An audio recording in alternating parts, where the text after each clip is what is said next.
Hi, my name's Anna, Customer Success Manager at Revenue.io. One problem we hear from a lot of leaders is they're not sure where to start with Moments notifications.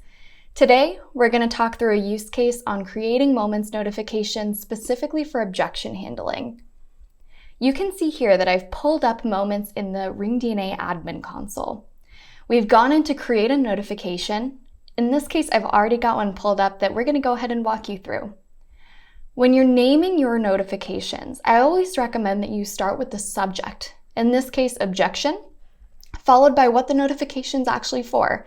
In this example, we're running off the notification, send me an email. From there, we have to determine who gets these notifications. The folks most inclined to run into that send me an email notification for us, it's going to be our SDR team. But you can imagine you might have AEs running into objections, and success members might even have their own set of objections. When we continue on to triggering criteria, we can go ahead and edit this example, and we're looking for words being mentioned. Unlike other exclusion notifications we've talked about in the past, we want this one to trigger when something is in fact said. For a send me an email alert, email and send me an email are the triggers.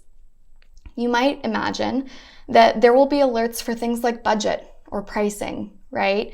Or maybe even I'm not the decision maker. Whenever you create these alerts, I'd encourage you to think about a few different ways something might be said. An example on a pricing alert is that the reality is someone probably won't say the pricing is too high. They might say it's expensive or it's out of budget. Try and think of things a few different ways and include those keyword triggers. Now, in this case, we're looking again for things being mentioned and then who it's mentioned by. So if I said the word or the prospect said the word, in this case, it's just the prospect. We'll go ahead and hit save. Now you can add Salesforce scenarios. So maybe you only want to look at leads in a certain status or from a certain source. Totally optional, but a great way to make this experience more relevant for your agents. And then we think about who do we notify? In this case, it's just the agent, but maybe you're a supervisor to somebody who's a little bit more junior and you actually want to be notified too. This is a great opportunity for you to jump in and support them in real time on that call. And then content. This is going to be the bulk of what the alert is going to include. Now in this case, we have an information alert. So it's going to pop up in a calm blue and it's just going to notify the rep, hey, there might be a better way to handle this situation.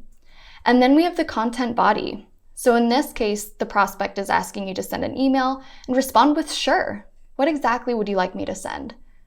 An amazing way to overcome this objection because it actually causes your prospect to think about what you've said and call out that piece that's maybe a little bit relevant to them.